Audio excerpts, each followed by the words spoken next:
Marami din pala ang nagtatanong at naghanap sa iyo, bakit daw kayo hindi nakadalo sa birthday ni Jomar? Feeling mo ba parang nalalayo na yung loob mo, nalalayo ka? Kung ano daw, tinanggal ka daw? Na ano yung Kalinga Prab, parang nilelet ko na po si Joy.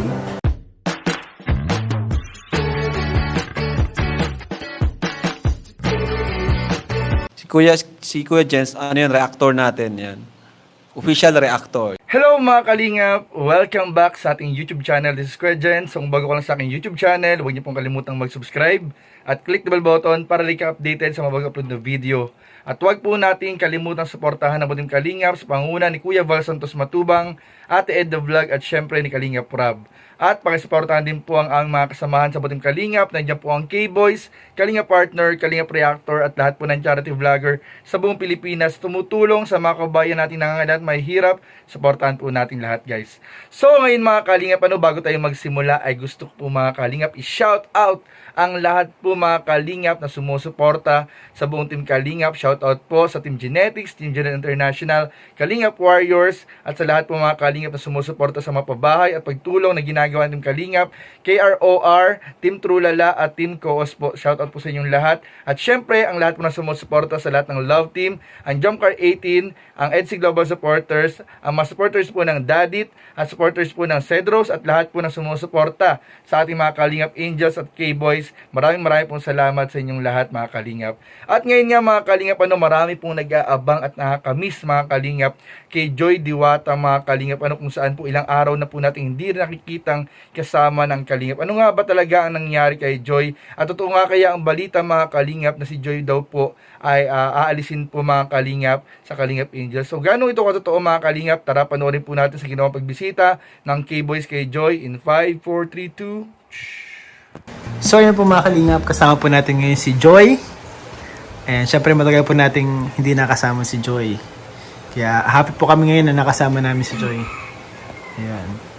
Kumusta naman Joy, kayo ng mga angels? Nakakasama mo pa ba sila? Opo, minsan po. Saan mo nakakasama? Sa boarding house po pag may pag wala pong pasok, napunta po sila. Nabisita pala minsan sa'yo, mga angels. Buti naman at nakakapag-banding pa kayo, Opo. So, ayun nga pala Joy, marami din pala ang nagtatanong at naghanap sa iyo nung birthday ni Jomar kasi bakit daw kayo hindi nakadalo sa birthday ni Jomar? Ano po, nung Friday po, yung pictorial po namin para sa, kasi po malapit na ang graduation tapos nag-makeup din po kami. Kaya po, na po ako sa oras kasi anong oras po kami nagsimula ng pictorial ay. Tapos anong oras na rin po yung natapos. Bali late na natapos yung pictorial nyo. Opo. So, bali, parang wala ka na din naabutan na sa masasakyan. Mas malayo po yung venue ng Kaya Jomar. Opo. Ang Transportation. Medyo malayo po kasi yung yung ayun, sayang Joy, hindi ka nakasama. Kulang yung mga angels. Kulang yung mga angels to nung birthday ni Jones. Pero okay lang yun. Bawi na lang next time. So, anong pakiramdam Joy na nitong mga nakaraan hindi ka masyado nakakasama? Hindi ka masyadong nakapag-banding, nakakasama sa mga vlogs. Feeling mo ba parang nalalayo na yung loob mo, nalalayo ka? Kasi may mga nagko-comments, mga nagtatanong kung ano daw, tinanggal ka daw, parang bakit daw iniitsapwera ka? Hindi naman po kasi yung nagchat-chat naman po si Perab sa GC po pag may kaso sobrang busy po niya kasi po graduating na po ako. Kaya minsan po hindi pa ako nakakasama. Katulad po ng birthday ni Reyna, yung sobrang dami pong ginawa na sa school tapos umuwi po kami nandito kasi walang pasok. Okay.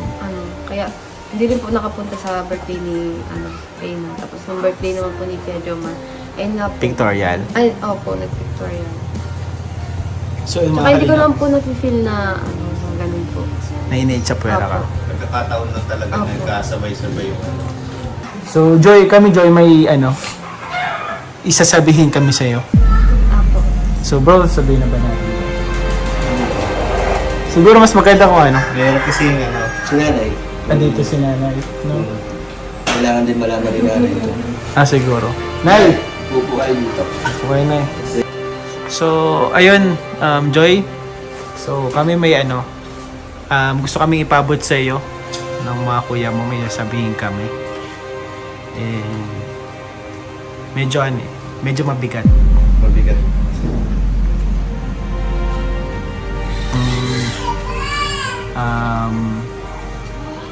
Hindi ko alam kung paano sabihin. Mahirap bitawan yung salita. Kung ano proper term na Bro. gamitin. Ikaw kaya. Meron po kasi Kalinga Prab na pinapasabi. Napag-isipan naman to ni Kalinga Prab. Oh. Matagal din naman. Siguro matagal niyo na rin po itong pinag-iisip-isipan. Dahil base rin naman po to sa takbo din ng buhay niyo po. Eh nakita naman po ni Kalinga Prab. Si Kuya Andy ay nakasuporta po sa inyo. At yun, yung mga tulong, suporta ng mga ibang tao ay nandyan pa po, no? So, yun parang na ni Kalinga Prab na parang ilelet ko na po si Joy bilang isa sa Kalinga Angels. Parang as in, hindi na po siya babalik-balikan. Pero kung kailangan ni Joy ng tulong, kailangan niya po. Nandito pa rin po ang Kalinga Prab.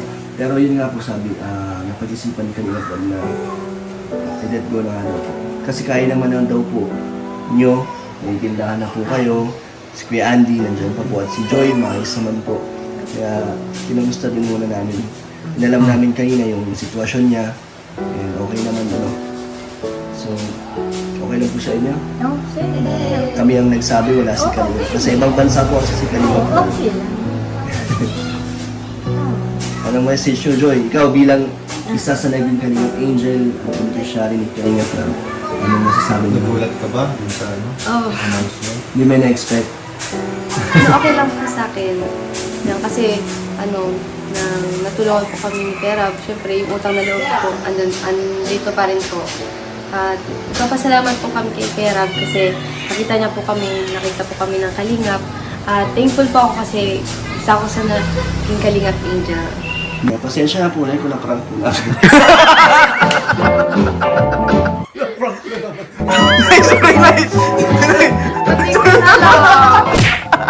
Grabe mga kalingap, muntik na ako mapaniwala mga kalingap. Napakagaling po ni Iya, ni Kalingap Dan at ni Kuya Nel mga kalingap na mag-prank mga kalingap ni Joy at sa nanay po nito mga kalingap. So joke lang pala ito mga kalingap at hindi po totoo. Naaalisin po si Joy sa Kalingap Angel. So ito po ay isa lamang prank at grabe mga kalingap, talagang napaiyak at napaluha po si Joy at ang kanyang nanay sa ginawang prank mga kalingap ng ating mga kasama sa K-Boys. Pero dito po mga kalingap, maliwanag po na hindi po aalisin si Joy sa Kalingap Angel at patuloy pa rin po mga kalingap ang pagtulong na gagawin sa kanya ng ating mga kasamahan sa Kalingap. At doon mga kalingap, narinig din po natin yung paliwanag po ni Joy kung bakit bibihira po siya makita at bibihira po siya makasama sa ginagawa mga kalingap ng ating mga kasamahan sa Kalingap Angel at sa mga love team. Dahil po, syempre unawain naman po natin mga kalingap yung sitwasyon ni Joy na may mga gawain po mga kalingap sa eskwelahan at lalong-lalo na ngayon na graduating student po si Joy mga kalingap. So congratulations in advance kay Joy at sa lahat po ng ating mga Kalingap Angels na magtatapos po ngayon sa senior high at tatawid na po, papunta na po ng college mga kalingap.